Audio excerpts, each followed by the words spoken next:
entre utilizar tanto a língua espanhola, tanto utilizando o português, pegando as características que eu tenho como professor. Uma das minhas principais características como professor é ser professor de história, e mais do que isso, a minha compreensão sobre língua é que a língua ela é um forte elemento de cultura.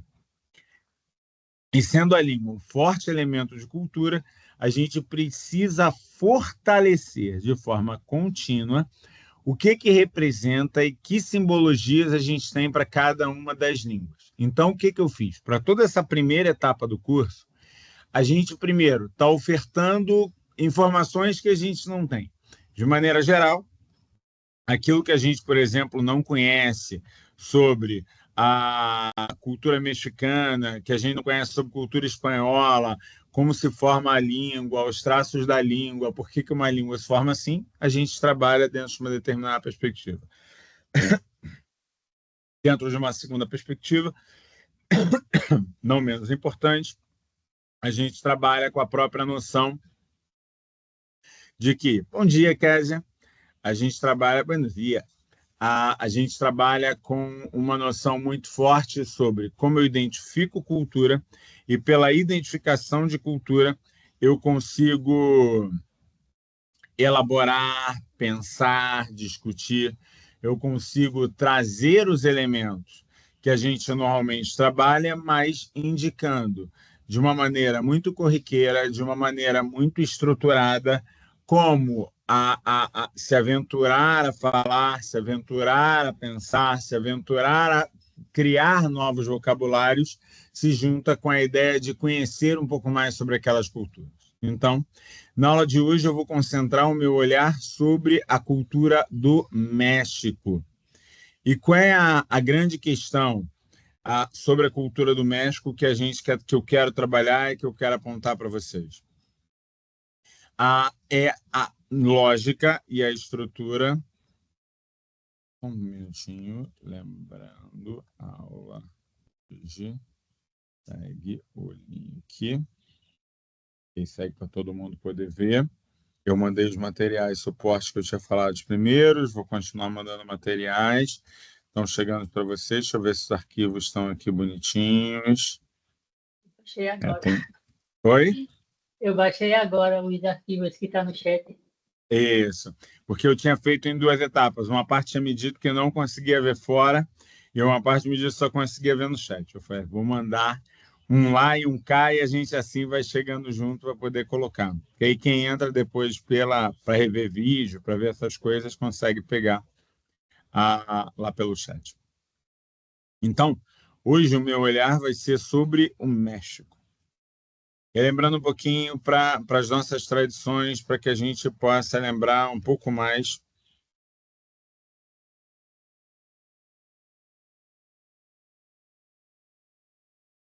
Desculpa, eu caí aqui, voltei. Estão me vendo? Sim. Sim. Sim. Maravilha, maravilha. Então, hoje a gente vai trabalhar um pouquinho mais sobre o México e sobre as principais características da cultura mexicana. Lembrando o que é o México e que... Está travado aqui. Lembrando o que é o México e que história é essa sobre o México. E aí eu começo invertendo a pergunta. Hoje estamos em poucos, está tranquilo, já já o pessoal começa a chegar, eu fiz a lembrança de um lado para o outro, mas eu queria que vocês tentassem um pouquinho. O que vocês conhecem, o que vocês já ouviram falar sobre cultura mexicana, história mexicana? Mariachis? Guacamole? Vamos. Comida muito apimentada. Muito mesmo. Eles falam rápido. O Dia dos Mortos. Dia dos Mortos, Dia de los Muertos.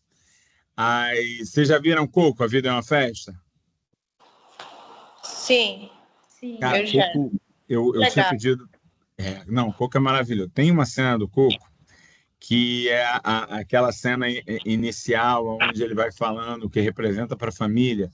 Ela é absolutamente fantástica, porque, de alguma maneira, você consegue entender um pouco mais sobre como funciona aquilo, que história é aquela, quais são as relações que estão ali, eu acho realmente maravilhoso, assim, da maneira como coloca, da maneira como expressa, da maneira como discute aquelas tradições. Então, o Dia de los Muertos é uma tradição que tem un aspecto muy peculiar. ¿Por qué? Tiene de una plaza la organización de las comunidades locales, elementos en especial sobre los aztecas. Aztecas son una de las principales fuerzas que estuvieron organizadas en los territorios que hoy identificamos como México. Tiene una cultura valorada sobre las cuestiones de la muerte, sobre las cuestiones de la pasaje en el tiempo y cómo el tiempo tiene una acción, tiene una presencia, tiene una estructura muy, muy, muy relacionada del mundo de los vivos, el mundo de los muertos. Crea, cuando hablamos sobre la cultura mexicana, tenemos todo el tiempo una percepción, todo el tiempo una construcción de constancia. A las personas de los dos mundos están de alguna forma en contacto. Mira, ahora tengo la corona española haciendo en 1500 un proceso de expansión. En los primeros momentos en México hay un establecimiento sobre la composición territorial del México. Los ríos, los pantanos, los mares. No hay una descubierta sobre las cuestiones sobre, por ejemplo, de los metales, del plomo, de la plata,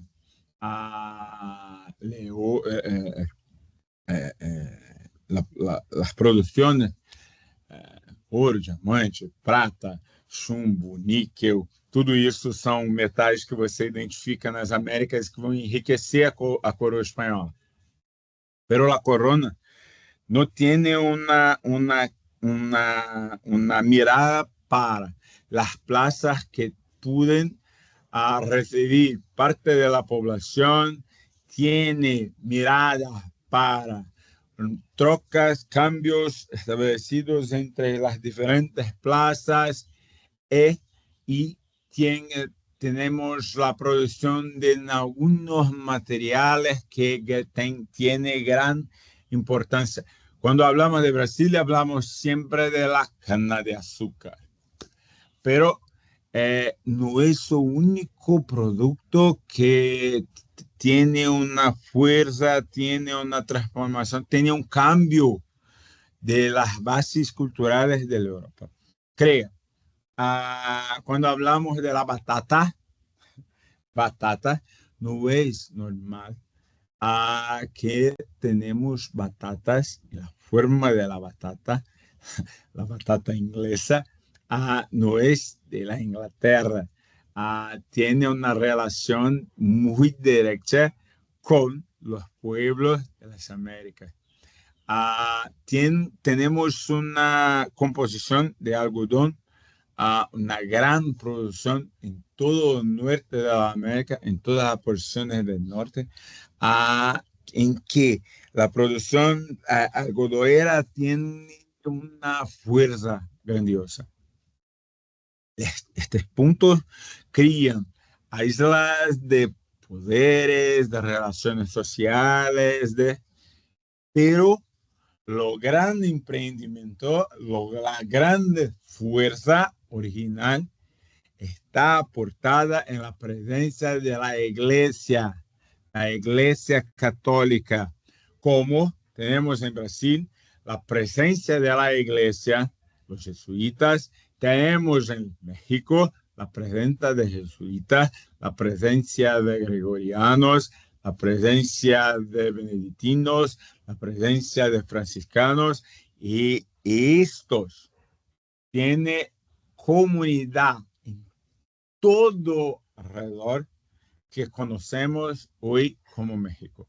Hay una gran población original presente, pueblos originales que no aceptaron, no comprendieron la presencia de los grupos españoles como, ay, nosotros tenemos la necesidad de tu ayuda. No, não existe essa ideia.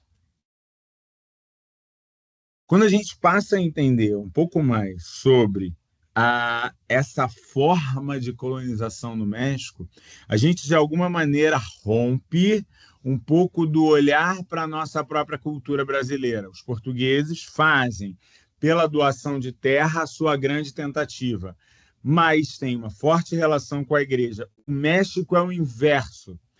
A força é totalmente centrada na expansão da igreja, com alguns centros de empreendimento local buscando, primeiro, coisas que existiam nas Américas e que poderiam ser vendidas.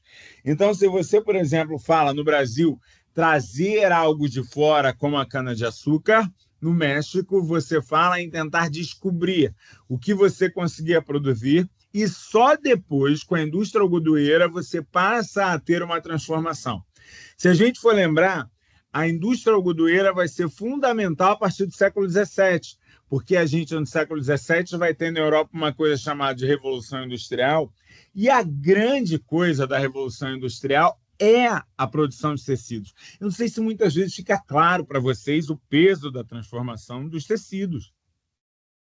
Mas, gente, para pensar que loucura. Conforme você vai tendo uma produção de tecidos, você não tem uma, duas roupas para viver sua vida inteira. Uma ideia de moda com várias roupas, isso é para nobres. As pessoas tinham uma, duas roupas que elas viviam, usavam e seguiam.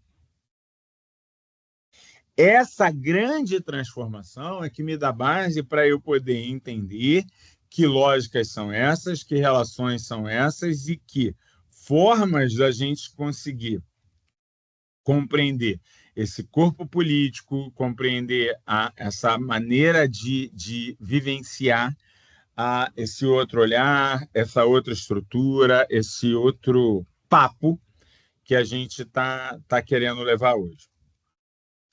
A pergunta importante.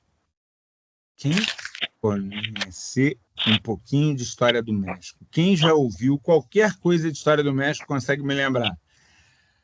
Em português, em portunhol, em castelhano, em espanhol, não há. Por favor, falem comigo. Pode botar no chat, pode colocar, mas tenta participar um pouquinho, para a gente poder trocar ideia.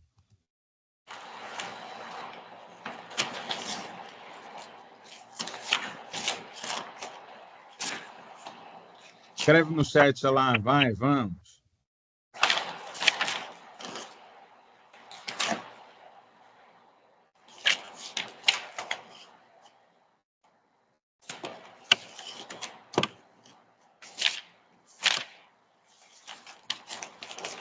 Kevin me respondeu.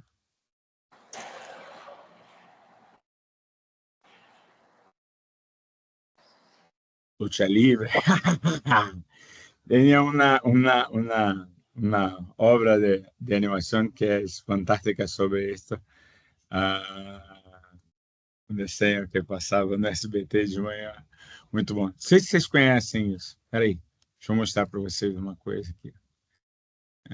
Cadê meu YouTube? Animação.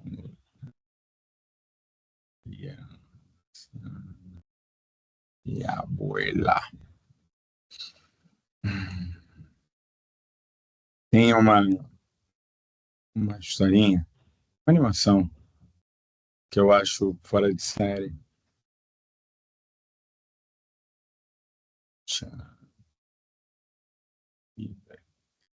Abuela. Que dá bem esse exemplo, eu acho maravilhoso. Mas tem Rebeldes também. Quem assistiu Rebeldes? Quem gostava de Rebeldes? Shakira já é colombiana. Dia dos Mortos, alguma coisa assim. Quem conhece mais sobre cultura mexicana? Frida Kahlo. Peraí, que tem mais no chat aqui, deixa eu pegar.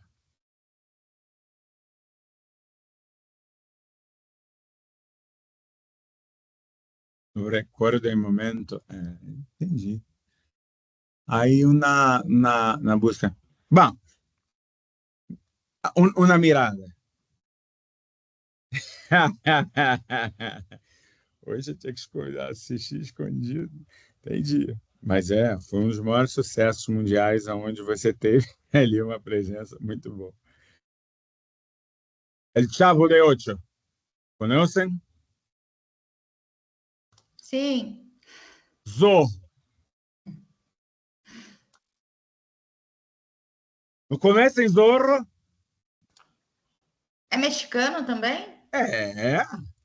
O Não fazia Zorro ideia. lutava nos lugares diretamente relacionados ao México, como um justiceiro pela presença americana ali no México. O Zorro é mexicano até o último pedaço da medula. O que mais? O Dia dos Mortos é bastante famoso. As representações de poesia, as representações de história, elas são muito ricas sobre isso. Mas, assim, é muito interessante que, seja em filmes, seja em coisas, hoje, infelizmente, parece que o México virou só Frida, sempre Frida. O México virou só quase que um apêndice dos Estados Unidos. Historicamente, isso não é verdade. A Revolução Mexicana é absolutamente fundamental para a gente entender as relações de poder, a história. Então, é realmente muito rico.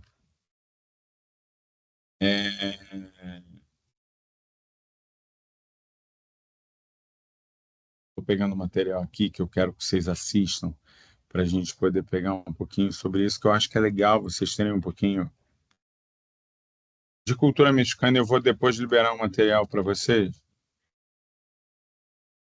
que é muito interessante.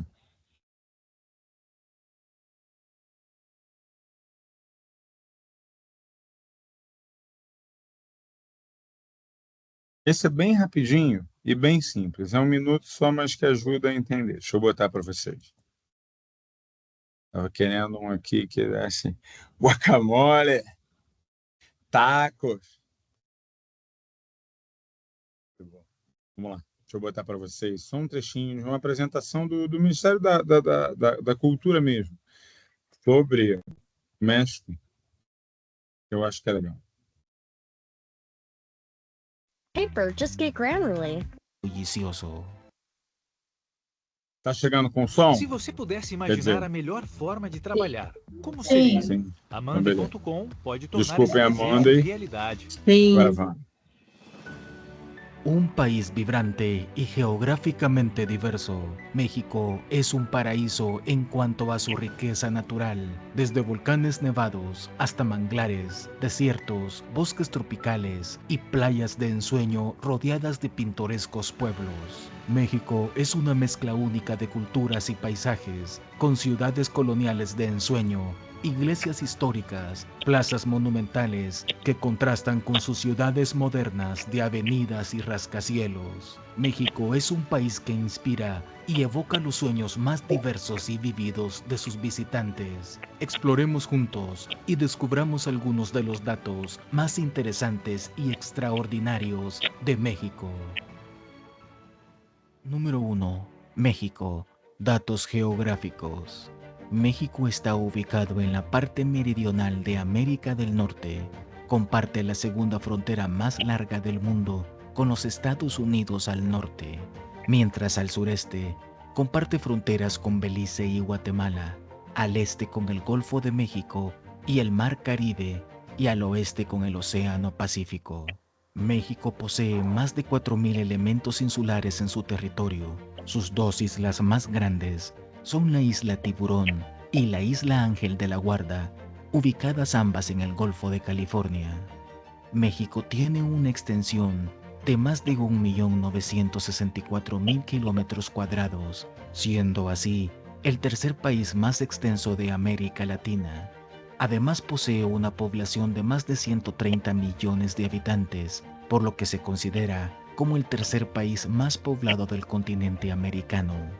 México está integrado por 32 entidades federativas.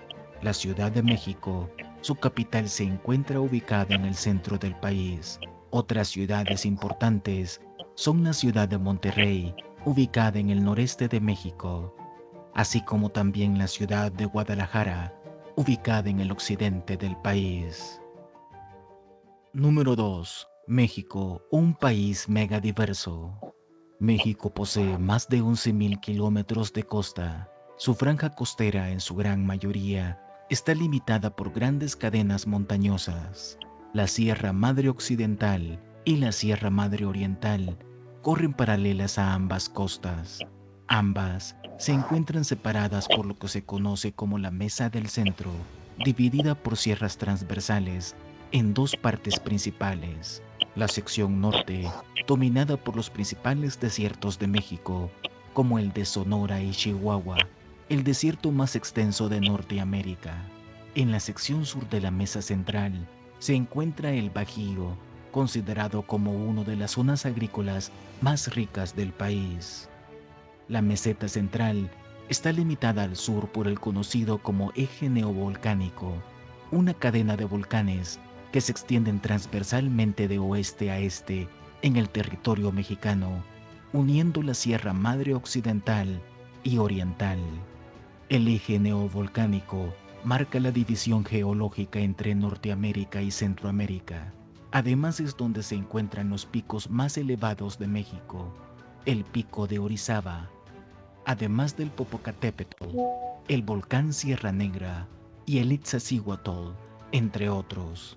México está considerado dentro del selecto grupo de países conocidos como países megadiversos, contando con miles de especies de animales y vegetales endémicas y una gran variedad de maravillas naturales, desde los cerca de 7.000 cenotes en la península de Yucatán, únicos en el mundo, uniendo una red inmensa de ríos subterráneos, pasando por el cañón del Sumidero, una gigantesca maravilla natural en la sierra de Chiapas, hasta el norte, en donde encontramos el desierto de Sonora, considerado el más biodiverso del mundo y en donde encontramos más de 300 especies de cactus y lugares tan singulares como los desiertos del Pinacate y el gran desierto del Altar, entre muchos otros.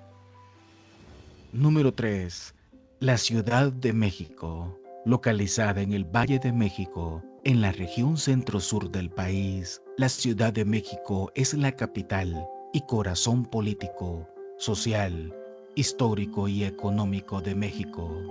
La zona metropolitana del Valle de México, con más de 22 millones de habitantes, es la aglomeración urbana más grande del mundo hispanohablante y de América, y la octava más grande y poblada del mundo.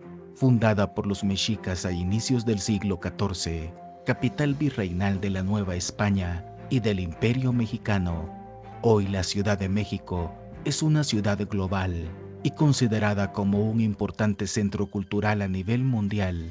Por ejemplo, allí encontramos la Universidad Autónoma de México, o UNAM, heredera histórica de la Real y Pontificia Universidad de México, la más antigua de Norteamérica.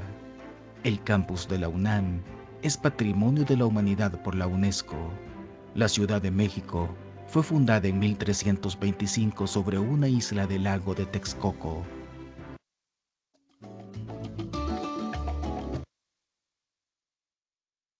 Aí que pulou aqui. Conversar, entrevistar, entendeu? Cara, aí tá indo por um caminho que não é o que eu quero. La ciudad ha sido habitada continuamente durante... Eu preciso que ela trabalhe pra cá. Então, eu já falei com a Carol ontem, depois daquela, eu falei, ó, a gente vai ter uma nossa agora. Aí você vem junto comigo pra gente explicar o que são os projetos, porque, cara, elas estão voando muito aleatoriamente. Vámonos. Tem um lugar cerca de mi ciudad que se llama Guadalajara. Esto no es en común. Guadalajara es uno de los puntos más importantes de México y tiene una relación muy fuerte con la religión, con la iglesia en especial. Ah, no sé si todos tienen ideas sobre esto, pero cuando hablamos de esta población, de esta organización, tenemos que comprender que esta diversidad tiene una realidad muy puntualmente organizada. Crea la mesa es el punto donde tenemos una agricultura más elevada, pero en las porciones occidentales y orientales tenemos una mayor condición de troca, de cambios comerciales sobre las personas, sobre la historia de México. La frontera con los Estados Unidos es un punto crítico de la historia política mexicana. Tenemos una gran pérdida de territorios, parte de la California, parte de Texas, tiene Los Ángeles, tiene una relación derecha con la ocupación y con el vicerreino. Esta es la nomenclatura adoptada por los españoles, vicerreino de México. Las cuestiones sobre el vicerreino de México tiene que ser abordada, comprendida, estudiada para que consigamos hacer una relación más clara sobre estas poblaciones, sobre estas historias. Un punto que para mí es muy importante. La persona, en especial cuando hablamos sobre Estados Unidos, tiene una idea de la población mexicana siendo una población de la fiesta. ¡Mariachis! ¡Sí! Y la multiplicidad de poblaciones, de informaciones, de tecnologías, de tradiciones, no permite que no tenemos el permiso de comprender que esto es una verdad, esto es una generalización, como las personas creen que todo Brasil es solamente el Río de Janeiro, todo Brasil samba, camina a playa en los días, no es una realidad. Lo mismo tenemos que hacer cuando comprendemos la estructura y la organización de México. Entonces, cuando hablamos que la lengua es utilizada con gran velocidad, no es un punto en todas las regiones. Y tenemos muchas plazas que las bases, la comprensión es otra, tiene una otra organización, una otra idea. Vamos. En México hoy, que conocemos, nació de una historia de conquistas, mezclas y resistencias. La llegada de los españoles en siglo XVI es un marco un marco entre antes y después. La gran civilización azteca fue sometida, pero nunca completamente borrada. Detrás de la iglesia hay constituida por los conquistadores palpita un corazón indígena que no se rinde. En toda la historia de México, en todos los puntos de la lengua, en todos los puntos de la comprensión de la cultura, tenemos la presencia, tenemos la estructura, tenemos las bases de la historia mexicana con una historia del pueblo que se reinventó antes. Es una imagen que tenemos mucho. La espada y la cruz, entre la corona y la libertad. Es un punto que para mí no es posible que podamos separar. El profesor, el autor, el literato, Gabriel García Márquez, es para mí uno de los grandes nombres de la...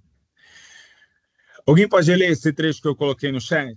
Se quiser, eu também posso colocar ele de frente para que vocês possam ver melhor. Só queria que alguém lesse para mim. Deixa eu ler. Por favor. Muchos años después, frente al pelotón de fusilamiento, el coronel Aureliano Buendía habría de recordar aquella tarde remota en que su padre lo llevó a conocer el hielo. El mundo era tan reciente que muchas cosas carecían de nombre, y para mencionarlas habría que señalarlas con el dedo. Macondo era entonces una aldea de 20 casas de barro y caña brava, construidas a la orilla de un río de aguas diáfanas que se precipitaban por un lecho de piedras pulidas, blancas y enormes como huevos prehistóricos.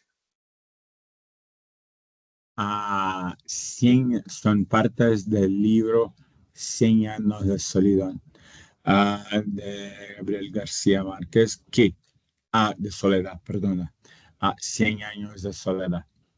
Soledad es portuñol horrible, 100 años de soledad.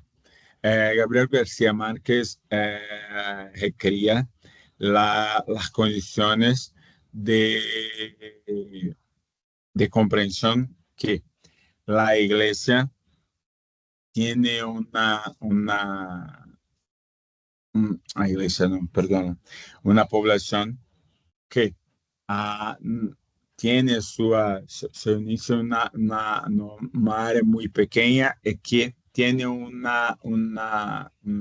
asesinato, una condición compleja que el espíritu, la persona, no se abandonaba en la plaza y hay una mudanza, hay un cambio de plaza y es creada una nueva plaza. Esta nueva plaza se llama Macondo. El Macondo es un microcosmos de todas las discusiones que están estructuradas, organizadas, que son bases para una estructura, un poderío, una práctica que pasa a ser absolutamente fundamental. Entonces, o que es el realismo fantástico? Mira, un hombre en una plaza que recría toda la población y su hijo, por cuenta de una cuestión relacionada al corazón, abandona toda la plaza y se torna el gran líder de los México ante las fuerzas españolas. Hay una recreación de una niña que es tan guapa, es tan poderosa, es tan encantadora que la persona no consigue tirar la mirada y se matan y tiene sus relaciones a partir de esto. Crea una figura tan imponente, tan poderosa, que no pudo ningún hombre contra en una parrilla. Entonces, hay una construcción de la narrativa que marca la realidad, elementos cotidianos, elementos estructurales, y hay una realidad que tiene una composición, que tiene una simplicidad de cosas que no caben. Una organización de poblaciones que circulan y que están todo el tiempo haciendo una nueva realidad. Cem Anos de Solidão praticamente conta a história do México. Conta a história do México sob uma perspectiva de uma família, a família Buendia, onde todos os homens dessa família recebem o mesmo nome, ou a José ou a Aureliano, e todos eles reproduzem as mesmas características. As mulheres vão ficando na história, não morrem praticamente, e todos os homens vão sendo aqueles que vão sendo sucedidos por seus filhos, mas dentro desse panorama absolutamente louco. Quem não leu 100 Anos de Solidão, eu aconselho fortemente que o façam. E aí eu queria que vocês agora, eu vou tentar, eu sei que às vezes a gente para, a gente não quer, a gente não... Eu vou separar vocês em grupinhos, prometo que bem rapidinho, somos pouquinhos, então quer dizer, vão ser 3 grupinhos só, onde eu quero que vocês falem sobre o que vocês viram, tanto nesse trechinho que eu coloquei, e tentar escrever um parágrafozinho comentando sobre o que vocês olharam dessa literatura, o que chamou a atenção. Rainha, é muito pouco, eu preciso de mais, se eu não ler, eu não consigo. Vocês podem abrir 100 Anos de Solidão, sem problema nenhum, e ler. Eu estou querendo só facilitar a vida aqui para que a gente possa fazer rapidinho, mas se não conhecem, pelo menos com essas passagenzinhas, eu acho que pode ajudar. O que vocês acham? Podemos fazer assim? Eu vou fazer, para ver se vocês batem um pouquinho de papo, tá? Porque assim, senão fica só eu aqui falando, eu me sinto tão sozinho, tá? Estou jogando vocês para sair. Vocês entenderam o que vocês têm que fazer? Pegar esses 2 trechinhos que eu coloquei no chat, copiem eles se quiserem. Pegar esses 2 trechinhos que eu coloquei no chat e eu quero que vocês batam um papo um pouquinho sobre ele. Quero que vocês tentem conversar um pouquinho sobre ele. Quero que vocês façam um parágrafozinho me dizendo que vocês entenderam, que vocês... Levinho, levinho, só para exercitar. Oi? Seria uma interpretação desse tipo de Interpretação de texto, basiquinha, isso aí. Com um parágrafozinho para poder tentar. Isso na dificuldade, pero não tem problema, do jeito que vocês conseguirem.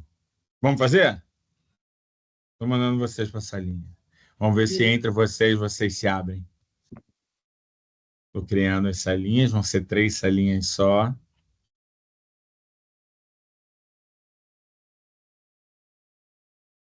Estou abrindo as salinhas para vocês poderem ir.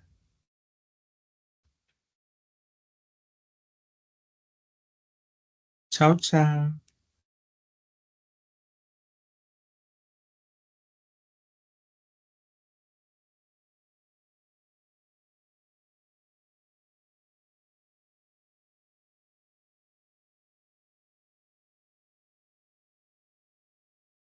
O Cineide e Tássia não chegaram para a salinha, não? Espera aí que a gente resolve isso.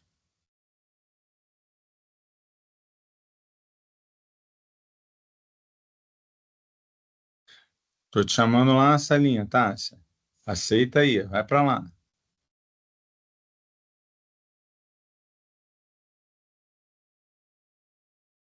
Calma aí, aonde que tá esse convite? Eu estou te chamando aqui. Nesse momento vai aparecer para você aí. Rainha está te chamando, é só aceitar.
Voltando para cá, minha igrezinha e Lucineide? Ou eu vim para a sala de vocês? Espera aí. Me perderam aqui? Que maldade. Como assim? Por que saíram? Ninguém saiu, não. Acho que você que saiu. Deixa eu te mandar de volta para sua sala. Espera aí. Minha igrezinha, cadê você? Você estava nessa sala aqui. Deixa eu te mandar para a sala. Espera aí. Ó, vai aparecer um chamado aí para você ir lá para sua sala. Vai lá.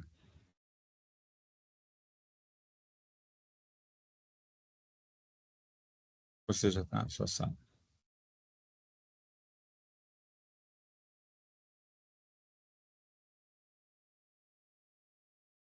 Aí, deixa eu ver aqui, deixa eu entender aqui uma coisa. Que diz para mim que você já está na sala. Deixa eu ingressar aqui na salão e eu vou te chamar de lá.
Iglesias, você ficou em pausa lá, então por isso eu não conseguia te chamar. Agora eu vou pedir para tu ingressar, tu vai direto para lá, tá?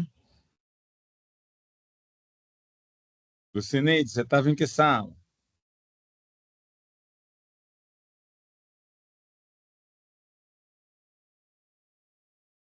Ó, te chamei para lá.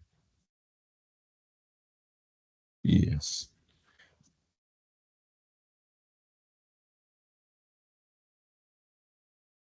Lucineide não está atribuída ainda. Vamos atribuir a Lucineide.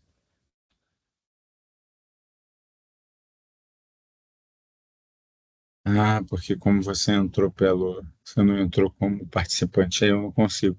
Mas você pode ler aqui os trechos e interpretar você também, tá, Lucineide? Estou aqui contigo.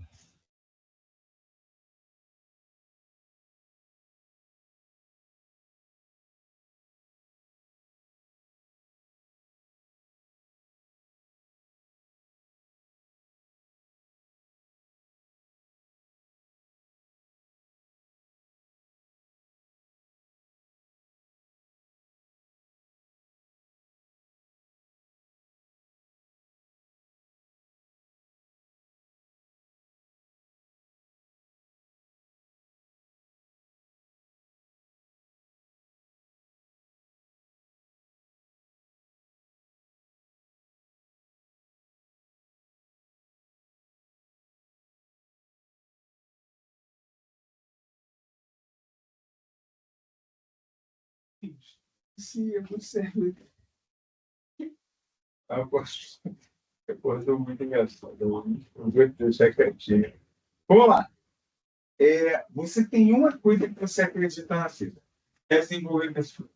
É um dos pilares mais importantes que você tem com você mesmo. Você briga por isso, você acredita nisso, você defende isso. Você vai para uma sala onde, independente das pessoas serem contratadas ou não, são pessoas engenheiros, investidores, faz gênero de valor, faz um monte de coisa. Pô, são pessoas que depois você trabalhando em outras áreas, seguindo, você pode fazer. Aí você age como se fosse uma furada muito grande que você vai ter que contar com as pessoas. Aí eu estou brincando, não, mas eu brinco, a brincadeira que você esconde as suas dores. Pode ser assim, você quer brincar de verdade, tem área, você só quer esconder a sua dor, porque ela está doendo, isso está tudo bem, a gente tem dor nisso. Mas nessa não. Pô, para de uma briga, é a história que você falou para mim ontem que queria construir, ou não é mais?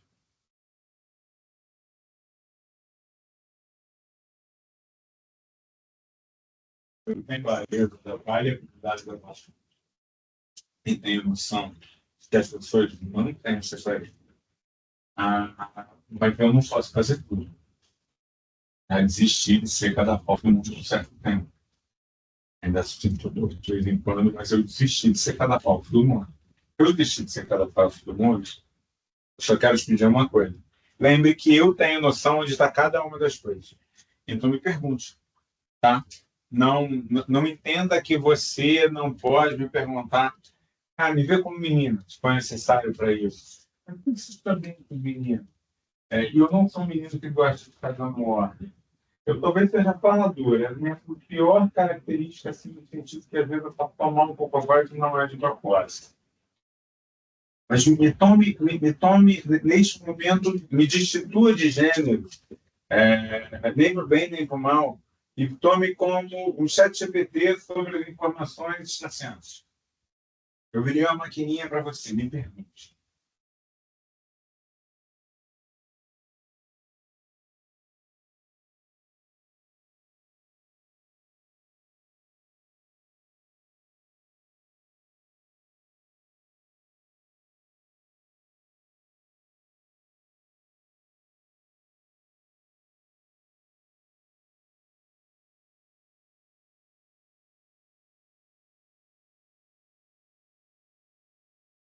Cristiano Sanches não tem nem lógica.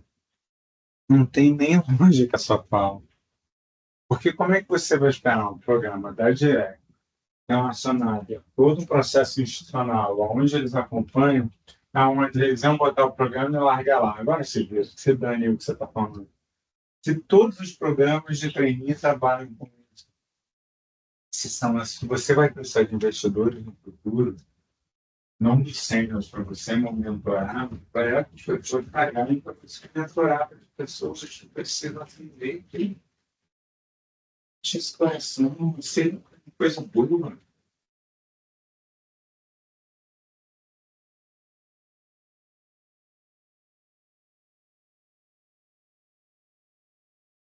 A alta liderança são pessoas que cagam, fazem merda, nos dois sentidos, se amam, são cornos, corneiam, têm uma encravada, CC, precisam desenvolver, choram no escuro.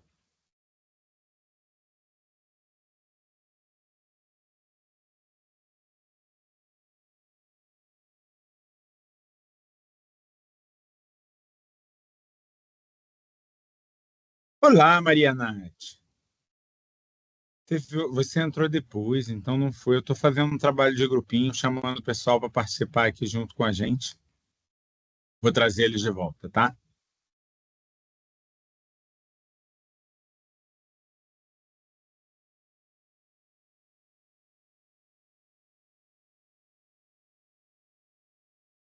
Bom dia, Emanuele. O pessoal está fazendo um trabalho de grupinho aqui.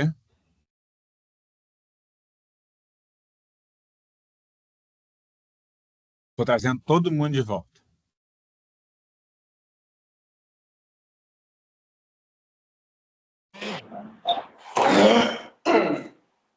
Sejam bem-vindos!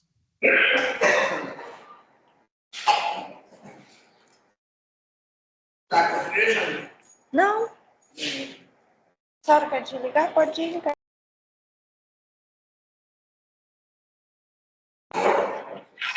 Voltei. Vocês estão me vendo?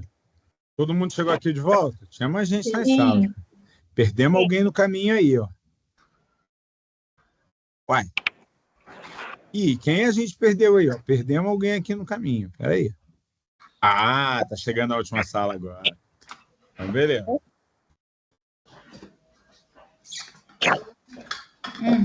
Energia. Vamos! Quero ouvir vocês. Hora de vocês darem aula para mim. Contem os trechinhos que vocês criaram. Késia, Tássia, Miglesian, Leilane. Conta aí.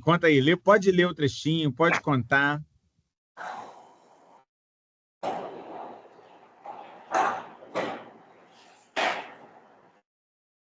Eu não peguei muita. Edjane, estou te ouvindo e quero ouvir o trechinho.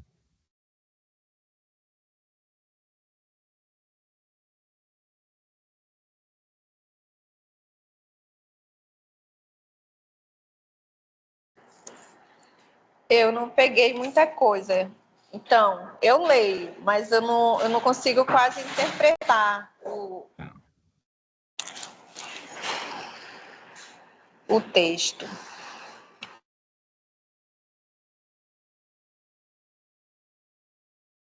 Mas você consegue tentar interpretar? Alguém consegue do seu grupo, das trocas que vocês estavam fazendo? Alguém conseguiu interpretar um pouquinho? Alguém conseguiu pensar um pouquinho? Então, eu conversei com a Késia e a gente chegou quase na mesma conclusão ali sobre o texto, né? Que é um texto que fala dessa família, né? Mas é um romance, uma obra, né? Que acaba mostrando diversas culturas, igual o Jorge Amado, que mostra, sei lá, dependendo da obra dele, fala sobre sertão, fala sobre... E no caso é essa família, as gerações dela, os costumes, a cultura, e aí ela só estava tentando elaborar esse pensamento que a gente teve numa frase, e aí a gente só estava com dificuldade para fazer a tradução. Eu até falei, joga no Google Tradutor, porque a gente não conhece ainda todas as palavras, mas isso foi eu e a Kézia, aí eu não sei se ela conseguiu fazer a tradução. Não precisa exatamente traduzir, é legal tentar criar da cabeça, mas está ótimo. Se conseguiu traduzir, já é o primeiro passo. Mara, fala, fale português. Pode falar? Pode. Professor, eu conheço algumas palavras, aí como eu não consegui montar a frase inteira, eu coloquei no Google Tradutor, tudo bem? Tudo bem. Posso ler? Pode. Ficou assim, El libro mezcla fantasía y realidad, abordando diversos temas y contando la historia de una familia a lo largo de 7 gerações, sacando a la luz sua história, tradições e crenças. Ficou assim. Muito bom. E tá certinho. Muito bom. Maravilhoso. Muito bom. Parabéns, é isso. Tentaram, mexeram, apelaram para o tradutor, tentaram achar palavras. Isso está tudo bem. E está tudo bem. Próximo.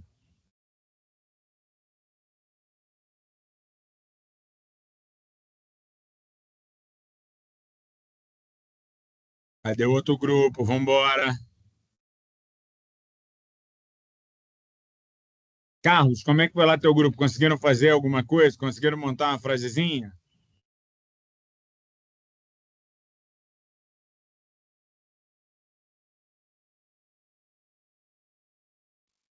Desculpa, professor, eu tive que pegar aqui o carregador do computador.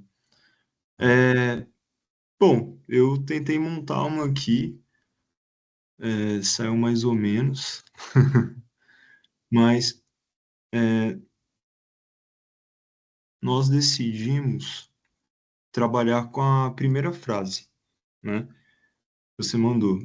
Muitos anos depois, frente ao pelotão de fuzilamento, el coronel Aureliano Buendia habría de recordar aquela tarde remota em que seu padre lo levou a conhecer El hielo.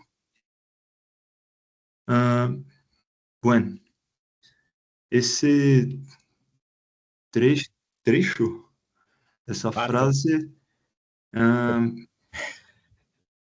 pelo que pesquisei, esse começo do livro fala sobre um ponto em que o coronel estava em ponto de ser morto e recordou de suas lembranças de ninho e é meio que isso, né? Perfecto, no hay. Normalmente en español hablamos parte de un texto, no exactamente trecho. Trecho es muy más utilizado, marcado para marcar la distancia, para marcar otras partes. Otra palabra que es muy común es extracto de un texto, que es otra forma de hablarmos cuando necesitamos. Pesquisa es pesquisa, pero también es más común hablarmos investigación. Hacemos una investigação. Só para poder ficar as palavras que você teve mais dúvida ali, mas eu achei que é isso, cara. É tentar mesmo. É isso mesmo. Excelente. Muito bom. O outro grupo quer tentar alguma coisa? A Ediane falou que ali é um pouquinho mais difícil, mas é legal a gente tentar. Viu como é que aqui, ó, a gente vai aprendendo palavras, vai tentando ali juntos, vai ficando funcional. Eu juro que fica. Vou continuar contando um pouquinho agora de história. Muito bueno. Eu acho que é isso, tá? Eu gosto desse esforço, eu gosto dessa tentativa. Tá tranquilo, Mara, a gente se acha de novo. E Tatiana? Eu não consegui fazer uma frase, ainda estava buscando sobre a obra. Isso vi pouca coisa, mas esse livro é uma novela, habla de esta família, da família Buendia, e esta cidade que eles estão formando, uma cidade fictícia, Mocondo, eles uma pequena cidade que ainda estão que vivem próximo a orilla de um rio, e ainda estão aprendendo muitas coisas, porque é uma cidade que está começando uma nova população, então eles não sabem o nome de muitas coisas e vão procurando formar nome com coisas que há próximo dele, que nem quando eles falam que são blancas, las piedras polidas del río são blancas como o lobo. O lobo é a coisa mais próxima que eles têm naquele momento para referir-se ao branco. É uma era um livro recente, parecia de muitos nomes que eles ainda não sabiam. Eu não sei muito. Terei que ler esse livro para poder falar mais coisas, mas fui em busca do que significava. Está muy bien. Listo. Lo libro, se tiene una una lección que marca mi comprensión de la lengua castellana. Soy de historia. Adapto normalmente lengua castellana porque es una forma de crítica. Entonces, cuando la mirada hace, ¿por qué Reina utiliza todo el tiempo castellano y no lengua española? Porque hay una composición política en mi comprensión que hace la cuestión de la lengua de Castilla. Entonces, es solamente eso. Pero hay una marca que es muy interesante, que es de las formas que las personas comprenden, tiene uma visão holística, vamos chamar assim, holística, vai fugir a palavra, eu acho que é holística mesmo, mas é isso, é uma visão holística sobre um conhecimento. Quando você mergulha naquela cultura, aquilo é mais fácil. As pessoas muitas vezes dizem assim, não, quando você vai para o país, você desenvolve bem ali, é porque você está imerso na cultura, a língua ela fala, a língua está no olhar das pessoas, está no jeito, e aí você vai chegando. Não é só um exercício de contar sobre aquilo, mas sim tem um processo bem detalhado que é muito interessante. Tá? Tem um aspecto bem detalhado que ele é muito vivo para a maneira da gente entender essa construção. E eu quero muito que vocês tenham essa clareza de construção. Quando eu falo assim, cara, lê 100 anos de solidão, você pode ter certeza, você vai entender muito melhor espanhol, vai entender muito melhor sobre o México depois de ler 100 anos de solidão. Mas muito. Eu posso garantir.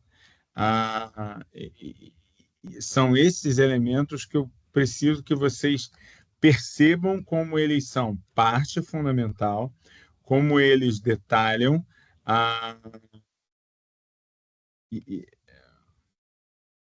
como eles detalham de uma forma muito especial para que a gente consiga entender esse conjunto de forças, entender esse debate de uma outra maneira. E eu acho que isso é realmente fundamental. É realmente fundamental. Então, vou insistir. Leiam 100 anos de solidão.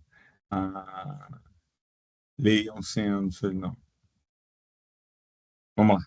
Vamos à próxima etapa.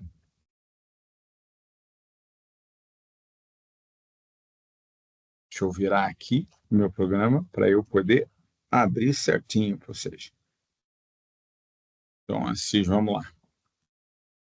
Agora eu quero falar um pouquinho sobre a construção da identidade mexicana.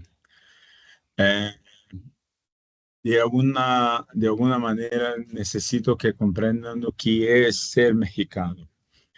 O que tiene en la forma que la población crea sobre sí mismo. Ser mexicano es llevar en mi alma una mezcla de sangre guerrera, canto de mariachis, fe en la Virgen de Guadalupe. Es una independencia que no fue del día, sino un largo camino de luchas, tradiciones, esperanzas y revoluciones. Tanto así que las palabras que miran en Aureliano Buendía, que miran 100 años de soledad, hablan todo el tiempo de una construcción, de una valoración de la necesidad de conquista. La influencia es europea, la forma y los motivos, las motivaciones tienen una base europea, pero no es exactamente una estructura simplórea de esa construcción. Tiene una organización muy propia. Esta organización muy propia es que paso entonces a hablar en este momento. El punto central es la cuestión de las mixajes, de las mixturas. Hace una necesidad compleja de perceber que las disputas, las formaciones, las reglas, tienen necesariamente una fuerza muy, muy clara. Cuando hablamos, por ejemplo, que la historia marca las tradiciones mexicanas, basta que comprendamos que todos los principales nombres relacionados a arte mexicana hoy tienen una fuerte relación con la organización, con las disputas originales. Nombres como Diego Riveras, que hace una serie hace un conjunto de murales fantásticos, tiene las marcas de la población indígena, las marcas de variaciones, tiene un punto muy, muy, muy, muy rico de análisis. Si hablamos sobre Frida Kahlo, la historia referenciada en Frida tiene a una niña de la clase media que vive un drama. Frida pasa mucho tiempo cerrada por cuenta de fracturas gravísimas. Hay una deformación de su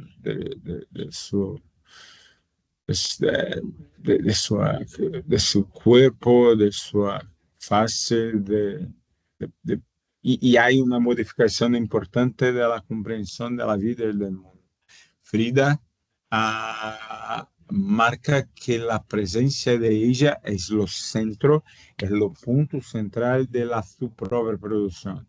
Todo el tiempo la subrepresentación como parte de una representación mayor de la historia y las presencias de los grupos.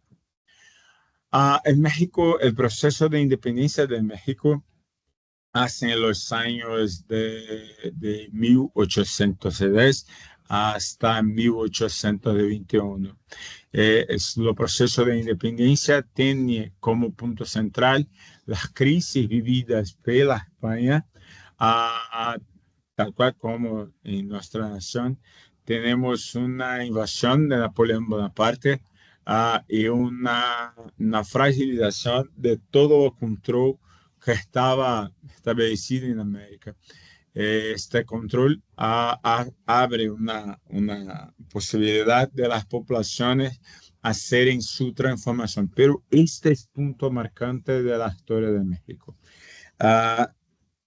La independencia hace por la población de origen española. Hace por conta de criollos, seriam os descendentes espanhóis nascidos na América.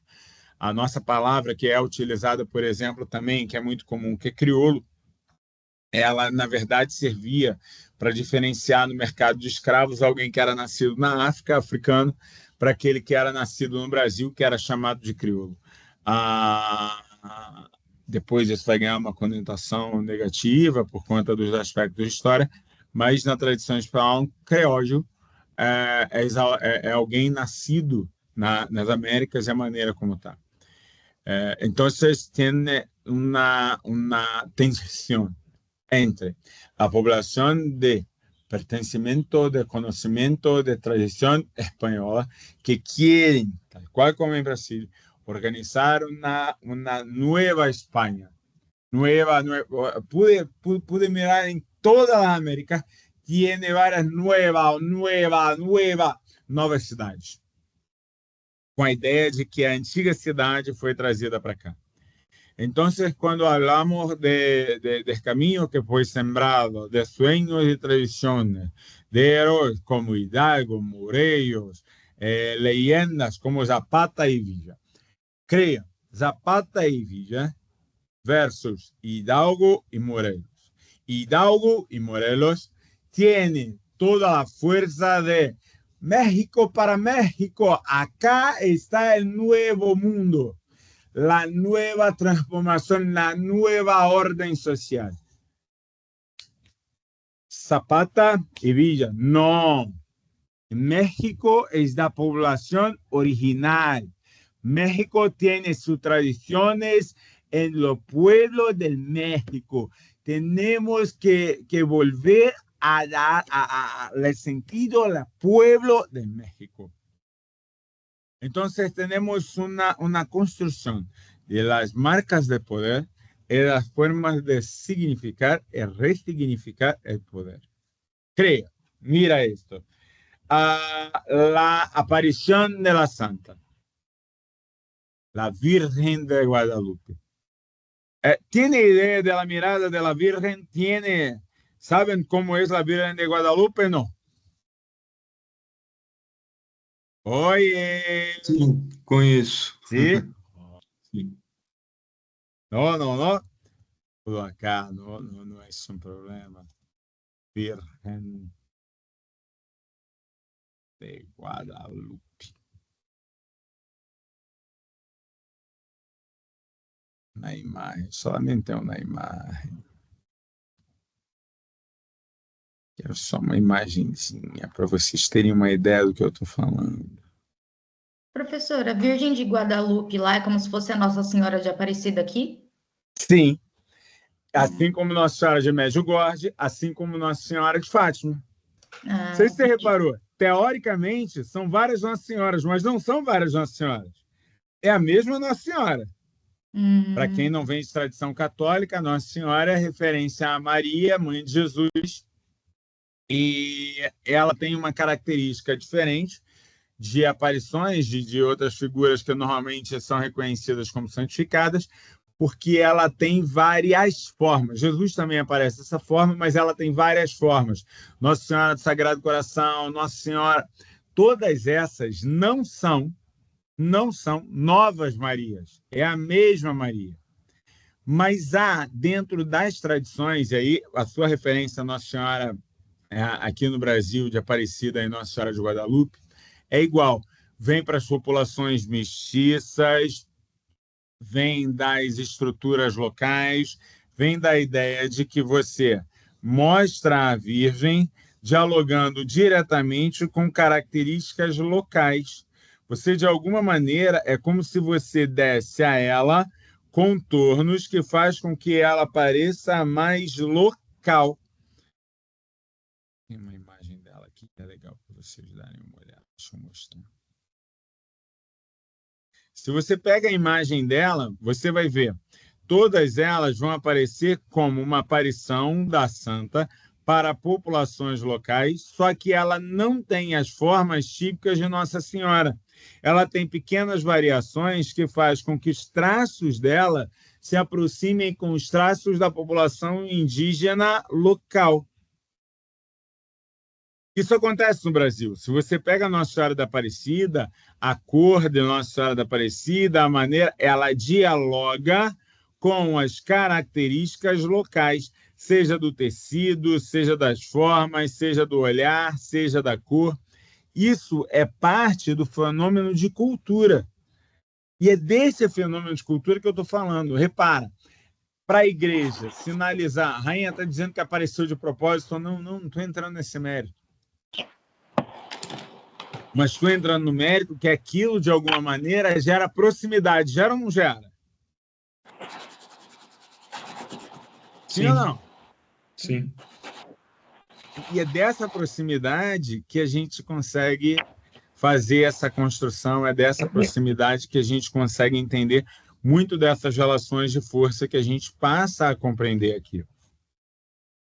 Então, quando você pega essa história e você pega esse processo, você começa a entender que há uma identidade. Fala assim, rainha, mas tem uma identidade tão forte, como é que a língua espanhola também se manteve forte aqui? E aí eu preciso sinalizar algumas coisas sobre a língua e a guerra que foi travada. Hablar espanhol não é hablar como em Madrid, solamente un mato cotidiano, parte de su identidad. En México, cada palabra viene con un aroma, con una maíz, con un mezcal, una tierra mojada. El idioma también fue campo de batalla. Con la conquista llegó el castellano. Pero las lenguas indígenas, como la palabra indígena, en español, tiene un sentido, tiene una significación diferente de la palabra en nuestra lengua. Cuando hablamos indígena, significa originario, significa de la población originaria. Esta palabra incluso es utilizada en otros contextos de la lengua española, no haciendo referencia como en Brasil, solamente la población, pero la propia idea. Mas aí hay un cambio, la lengua es viva.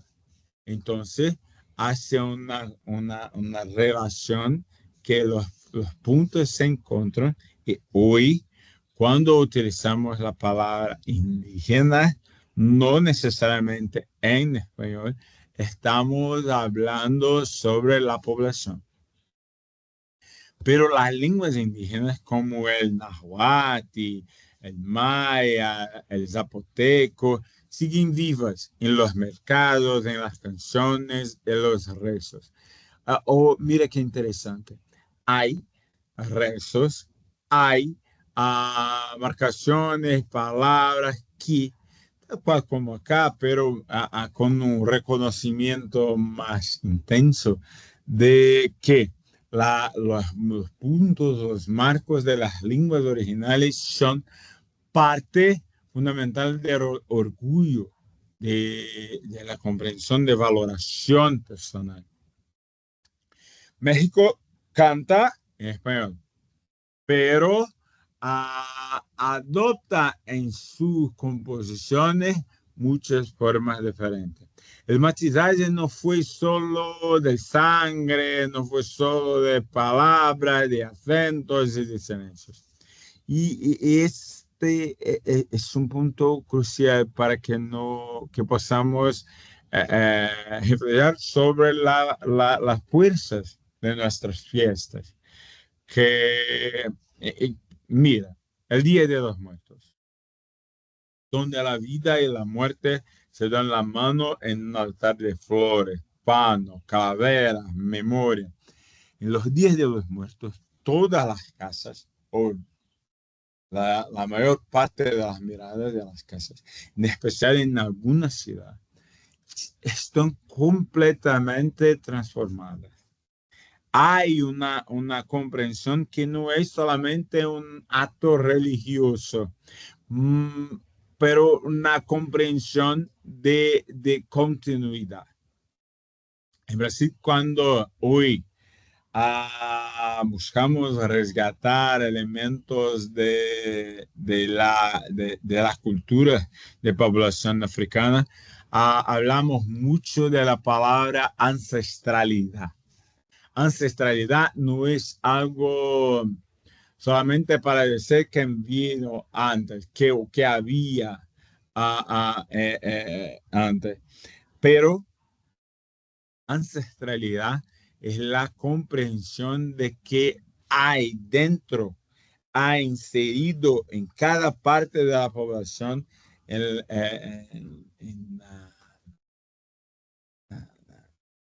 espíritu de la población, una parte importante que no se pudo permitir que sea perdida.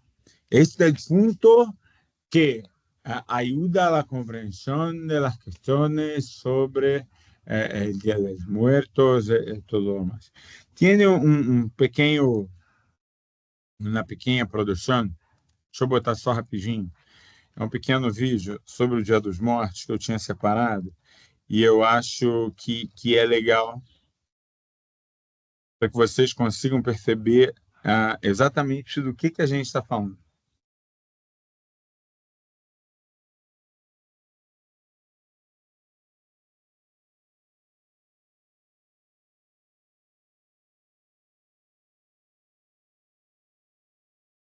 É do History, mas eu não vou botar os 5 minutos, não, tá?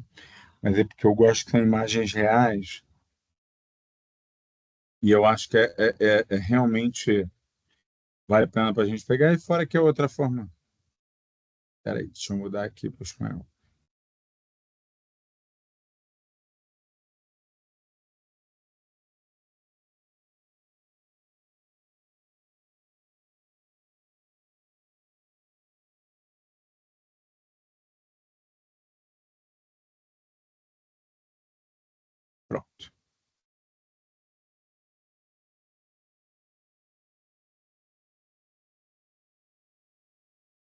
Botando para vocês, botando o som, subindo a janela e...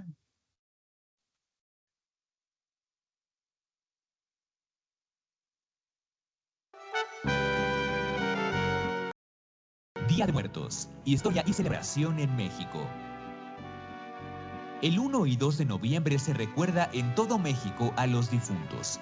Según el calendario católico, el 1 de noviembre corresponde al Día de Todos los Santos y el 2 de noviembre al Día de los Fieles Difuntos. Según la Iglesia Católica, en el 1 se celebra a todas las personas fallecidas que ya son santas, ya sean anónimas o reconocidas oficialmente y que sirven de modelo de vida cristiana. En el 2 se conmemora a todas aquellas personas que han fallecido. Esta tradición nació en Europa a finales del siglo X, cuando los monjes de la Orden de Cluny propusieron estas dos fechas para recordar a los seres queridos difuntos de las localidades y de la misma comunidad. En América, esta tradición tiene sus orígenes mucho antes de la conquista, en la época precuautémica para ser exactos. Se sabe que culturas como la totonaca, mexica, purépecha y maya conmemoraban a los difuntos en lo que corresponde hoy a la última semana de octubre y hasta los primeros días de noviembre. Para ellos, la muerte era concebida como el inicio del viaje hacia el Mictlán, el lugar de los muertos, en el cual el alma del difunto debía atravesar diversos obstáculos hasta llegar con Mictlantecutli, el señor de los muertos, a quien se le debía hacer una ofrenda para conseguir el descanso eterno.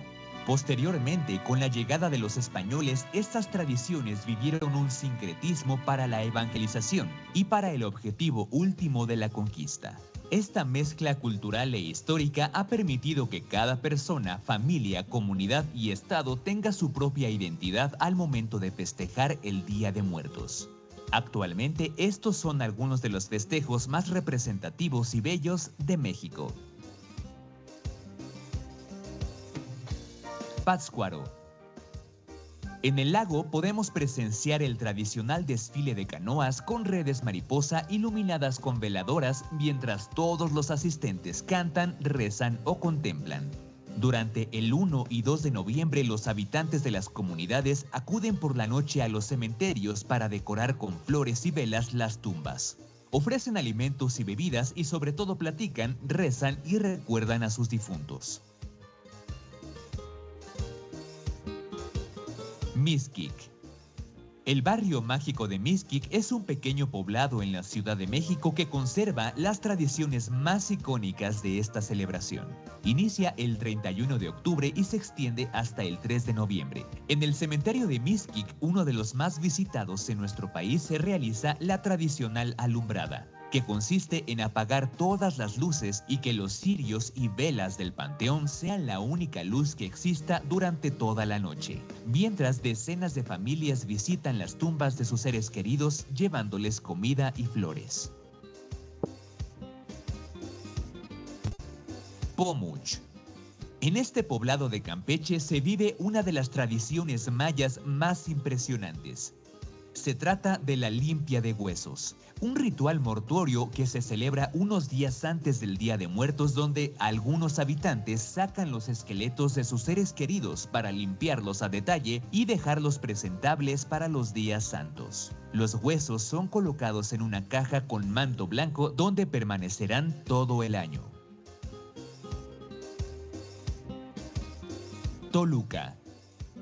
En la capital del Estado de México se lleva a cabo una de las ferias más dulces que existen, la Feria del Alfeñique, en la que se venden variedades de figuras de dulce de alfeñique, calaveritas de azúcar y chocolate, papel picado y un sinfín de adornos simbólicos para los altares y ofrendas. Además, se realizan actividades culturales de muchos tipos, reuniendo mucha gente cada año. Ciudad de México. La capital mexicana tiene una variedad enorme de festejos para recordar a los difuntos. Desde recorridos con leyendas en Xochimilco, pasando por un monumental desfile de carrozas y catrinas, así como ofrendas tradicionales en museos y en el Zócalo. Es una ciudad que definitivamente busca llenar cada espacio con las tradiciones de estas fechas. Estos son solamente algunos ejemplos de cómo el Día de Muertos se vive en cada entidad del país, que a pesar de tener diferentes costumbres y creencias, al final la esencia de la festividad logra que todos nos encontremos por un momento con el recuerdo y el espíritu de los seres queridos difuntos.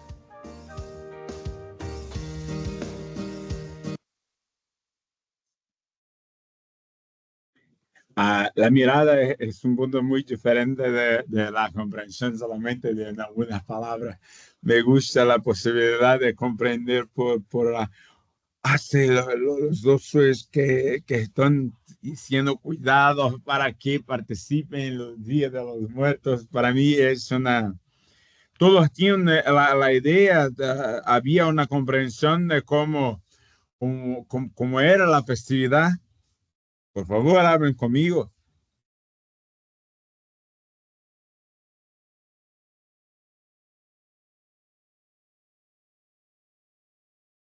Bom? Professor, lá Sim. eles fazem uma festa para comemorar o Dia dos Mortos, acho que justamente para lembrar, para ser uma lembrança feliz, né? Ao contrário daqui, que seria o Dia de Finados, eu acho, onde é um dia triste, meio mórbido, assim. Lá eles levam mais como uma festividade mesmo. Tem a ver os 2 dias ou... Tem a ver, é o mesmo dia. Na verdade, no limite, de verdade, é o mesmo dia. A grande questão é como você interpreta isso. Vamos lá e vamos pegar uma outra festividade nossa para você ter o comparativo bem estruturado. O Carnaval é uma festividade cristã.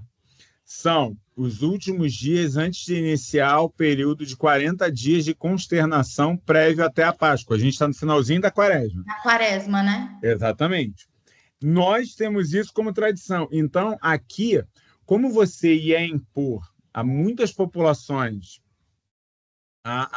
fora daqueles elementos ali, você, cara, porra, não estou fora disso aqui. Então vou me preparar antes para depois poder ficar 40 dias de boa. Isso criou toda uma tradição de inversão. Por que é uma festa muito associada à população negra? Porque era uma festa onde você tinha quase que a liberdade. Ó, aqui você pode, daqui a pouco tu vai voltar, hein? Ó lá, hein? Tem autores brasileiros que falam sobre isso. E lá no Dia dos Mortos, você tem uma tradição que é local e que a igreja ela vai se apropriar desses elementos e vai manter. Muitas vezes variam o Dia dos Mortos, o Dia dos Namorados e outras coisas, dependendo do santo, daquilo que é mais festejado.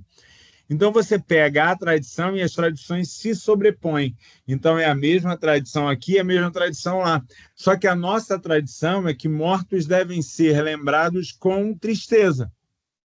Sim. E ali há uma ideia de que os mortos te visitam. Os mortos estão com você. Então, o passado e o presente se reencontram. E aí traz uma outra noção que tem a ver com essas tradições que a gente falava. Sacou? Entendi. Uhum. Uma outra maneira de olhar para essa questão, que eu particularmente gosto muito, vocês já devem ter notado, é a questão de olhar para a poesia, é a questão de olhar para a língua, né? Quer dizer, para o texto, para a literatura, mas eu gosto muito de poesia, eu gosto muito de música, eu acho que ajuda. O México ele tem algumas características que eles são bem interessantes para a gente poder observar isso.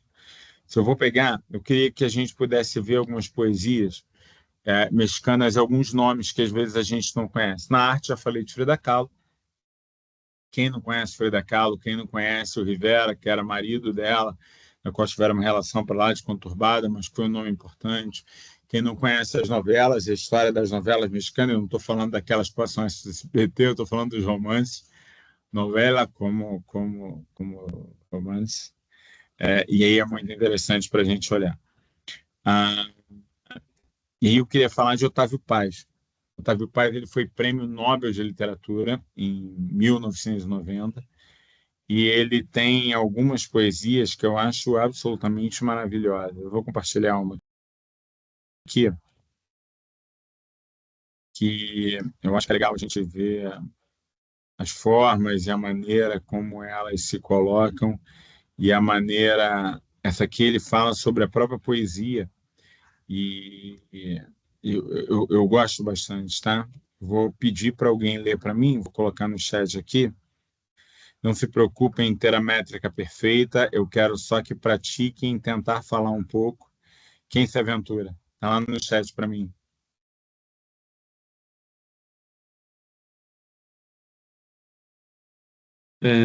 Eu posso. Por favor. Entre lo que veo y digo, entre lo que digo y calo, entre lo que calo y sueño, entre lo que sueño y olvido, la poesía. Se desliza entre el sí y el no, dice lo que cala lo que digo, sueña lo que olvido. Ele está falando sobre o quê, meu caro? Ou qualquer outro? Tenta interpretar um pouquinho.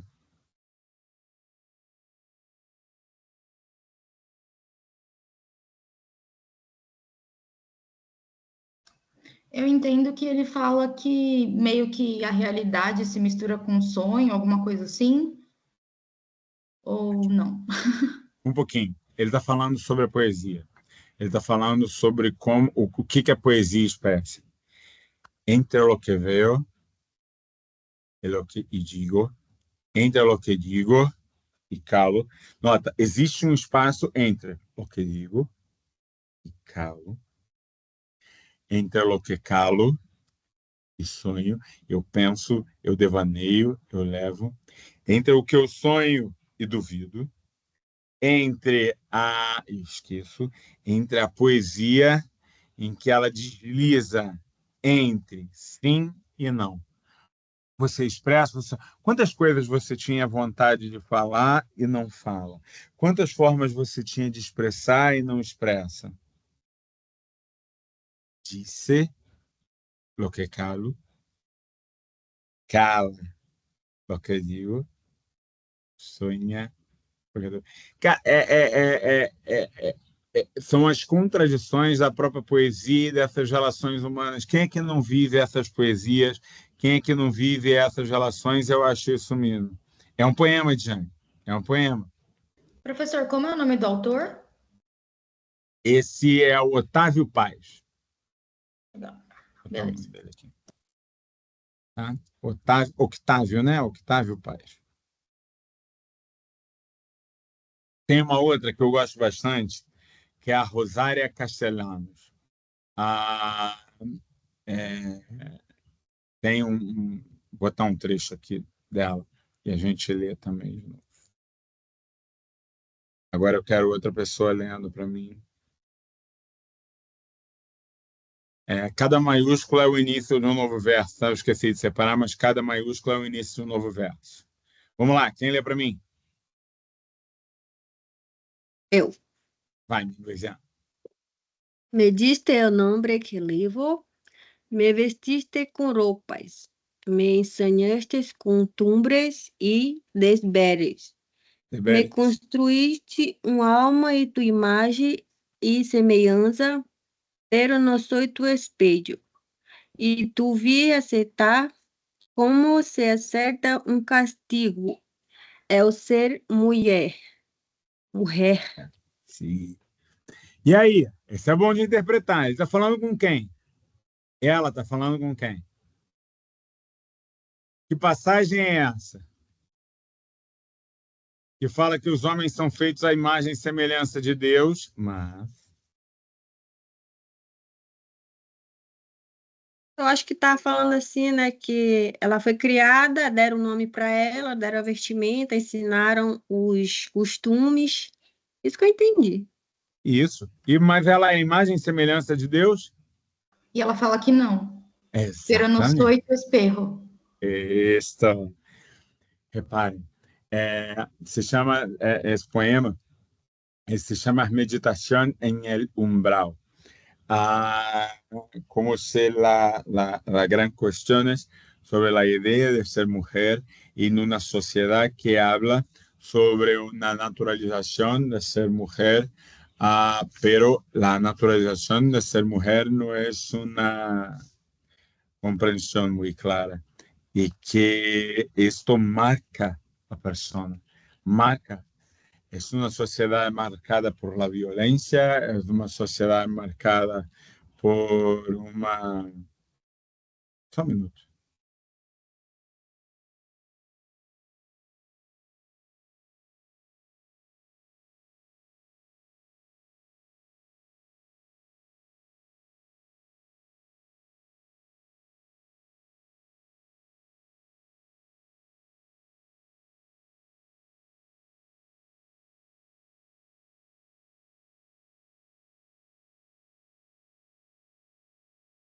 Perdão. Então, tem uma tensão que é parte de um discurso também de construção.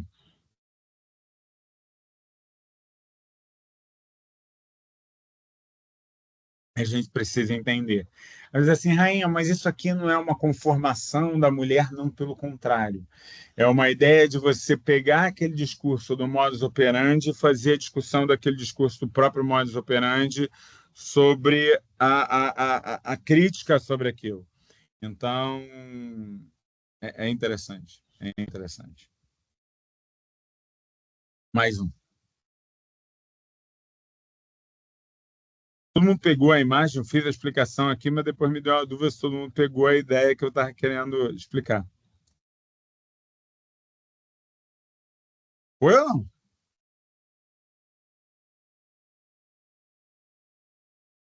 Sim. É um empoderamento, né? Aí, no caso, ela Isso. contra o texto, enfim, que foi imposto, e ela fala que não. Isso, é isso. Fala assim, ó, tá bom, você quer que eu reconheça o texto? Eu reconheço. Porra, mas esse texto, ele acaba comigo. Ele me tira todas as condições. Veio, o que é isso? É para aceitar isso de que forma? Vamos lá. Esse aqui é Los Amorosos, é uma coletânea. O nome que se destaca en la coletánea es Jaime Sabines. Tiene esa coletánea poesía erótica, poesía romántica, poesía en claves, en puntos muy diferentes que es muy interesante. Por favor, la lectura. Trecho de los amorosos. Los amorosos calam, el amor es silencio más fino, el más tembloroso es más insoportable. Los amorosos buscan, los amorosos son los que abandonan, son los que cambiam, los que olvidam. Mais ou menos assim. Muito bom. E aí, o que você entendeu?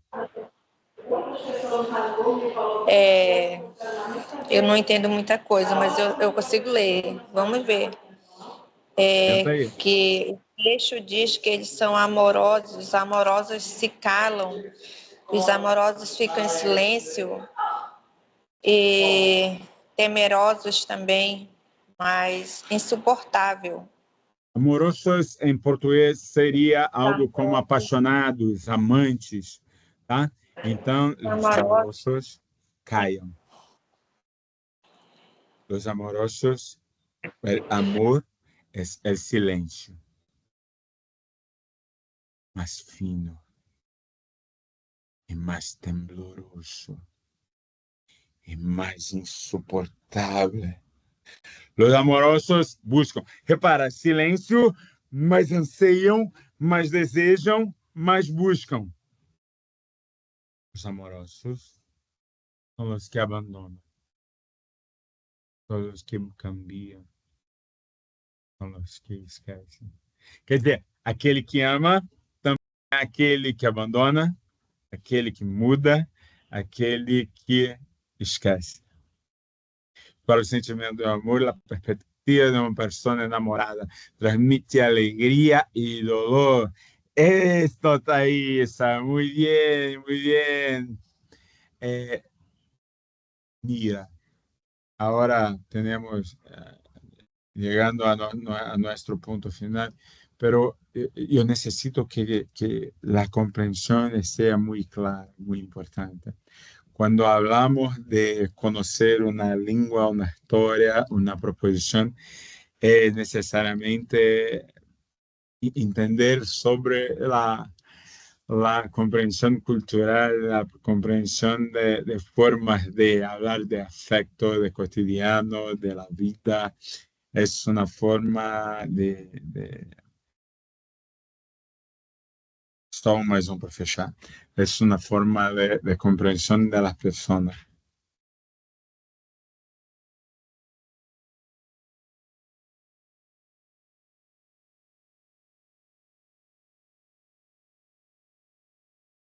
Esse é um pouquinho mais difícil, mas vale a pena.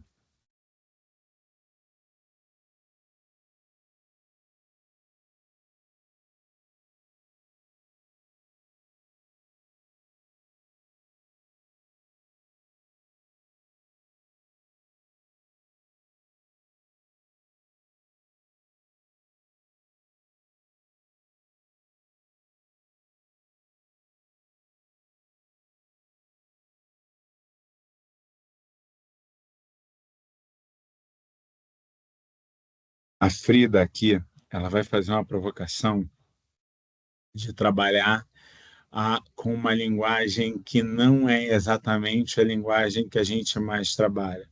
Ela mistura elementos, isso aqui entra no italiano, entra no espanhol, entra em elementos diferentes, que ajuda a gente a compreender a maneira como ela vai organizar esse próprio pensamento. E isso é interessante. Esse está em espanhol, tem uma variação dele. Esse está em espanhol, não, esse está em italiano, mas tem uma variação dele.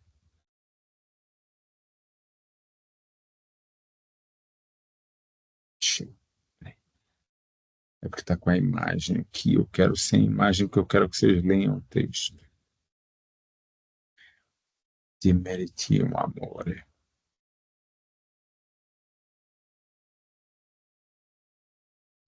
Esse que você mandou tá em francês também, professor?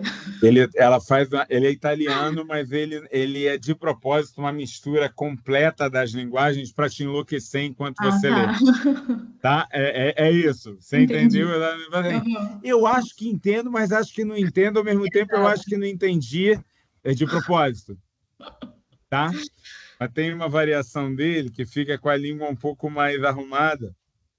A Frida está brincando com a linguagem. Complicado, professor. Oi? Imagina para falar isso. Para Não ler, é? eu já tô toda enrolada. Imagina para falar isso aqui. E eu acho que é muito demais. Porque é exatamente isso. Você imagina isso, tá? Você tem uma pessoa muito legal, muito forte, muito estruturada e que faz uma poesia onde você faz assim, cara, ela está misturando italiano, espanhol e um monte, isso aqui, e em todas elas tem um sentido e nenhuma delas tem um sentido.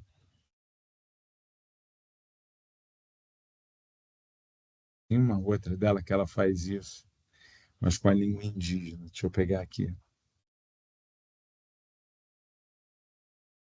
Também fora de série. Ela mistura elementos da linguagem indígena, é porque eu não vou achar agora. Mas que é isso? Isso é Frida Kahlo. Isso é a compreensão... Gente, Oi? tem pena da gente. Tá bom, vou botar uma poesia mais light. Espera aí.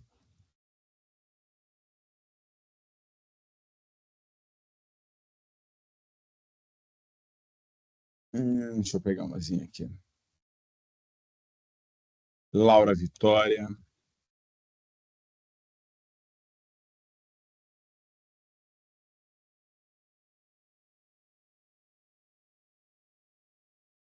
Cinco poemas de Laura Vitória. Porque Laura Vitória ela nasce na Colômbia, mas ela vai até... boa parte da produção dela está no México.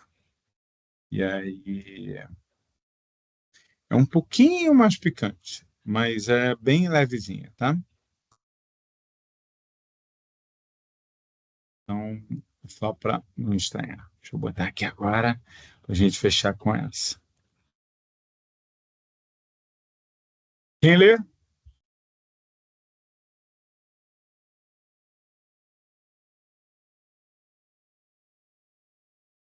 Vamos tá. Posso ler? Vai, Kézia. Eu. Vale? Por favor. Ó, Lê para mim. peraí. Tua boca. Polpa de fruta que Ah, destila não, um traduziu. vinho. Desculpa, Tá em desculpa, português? desculpa. Eu comecei a ler O porque eu Bendito não traduziu. Não, e entendendo. o pior é que eu peguei em espanhol e quem traduziu foi o Google, que jogou direto aqui. Bendito, peraí. Eu já achei que misturava português e espanhol. Tava falando assim, porra, meu espanhol bombou, tô ali. Nossa, tô ótima. Pô, não, agora que eu vi aqui, o pior é que ele traduziu automaticamente o Bendito. Peraí, vou Queria me tirar aqui ajudar. esse translate dele aqui, que não é para transmitir nada, não. Pronto. É mole. Falei, pô, peraí, não. Quando veio aquele tu, eu falei, ué, Eu achei que não, começava em não. português. Amei.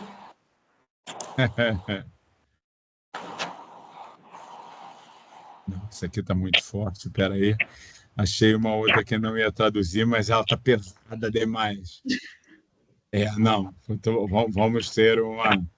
Eu posso até colocar, mas ela tá pesada ali.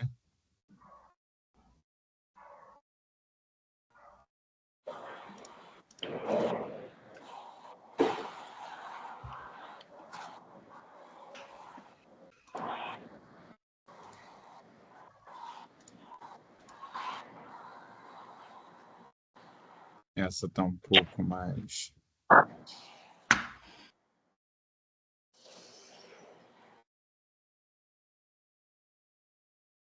Peraí.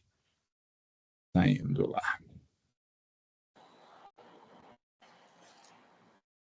Estou. Seu áudio tá ligado. Oi? O meu áudio? Não, Ediane, aí tava fazendo. Jane. Isso. Beleza. É soy, tá? A Oi? primeira palavra. Vamos. Agora tá em espanhol. Oi. É oi mesmo? É. Oi. Soy. Botei embaixo. Soy. La muchacha mala de la historia, la que fornico con 3 hombres, y le saco cuernos a su marido. Soy la mujer que lo engaño cotidianamente por un miserable plato de lentejas. La que le quito lentamente su ropaje, quito de bondad, hasta convertirlo en una piedra negra y estéril. Soy la mujer que lo castró con infinitos gestos de ternura y gemidos falsos en la cama. Soy la muchacha mala de la historia. Tá falando o quê? Que ela é uma mulher muito mal que castrou o marido. Porque provavelmente ele merecia. Merecia ser castrado. Ela está falando da prostituição. Assim, o que castrou não é o que castrou de fato. O que castrou foi aquela que matou a sua sexualidade, aquela que matou aquilo, entendeu? Aquela que esvaziou. Essa é a representação aqui é da prostituição.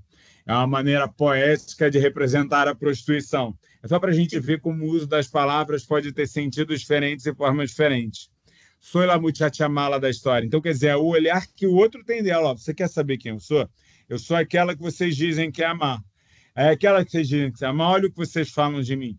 É aquela que não tem controle, que tem vários homens, que bota vários... Quer dizer, e aí entram as contradições. Ao mesmo tempo diz que é aquela que se dá, é ao mesmo tempo aquela que tem um marido, é ao mesmo tempo é aquela construção de uma mulher genérica em que você vai construir aquela que é acusada em todos os cantos.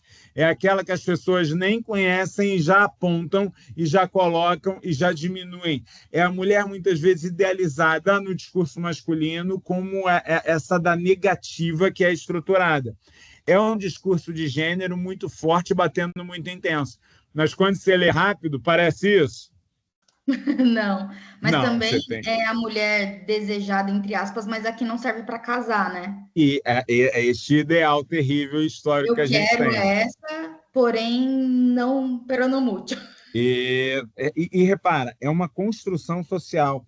Aqui no Brasil, quando a gente usa terminologias típicas, por exemplo, que são utilizadas ainda no cotidiano, dependendo da roupa, dependendo da forma, você automaticamente diz e diminui e fala sobre aquela mulher.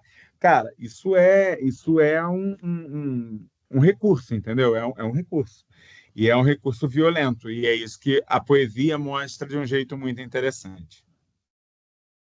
Feito? Cumprida a aula de hoje? Cumprida. Então tá bonito.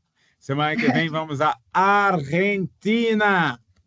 Conhecer um pouco mais de cultura argentina, língua argentina e história da Argentina.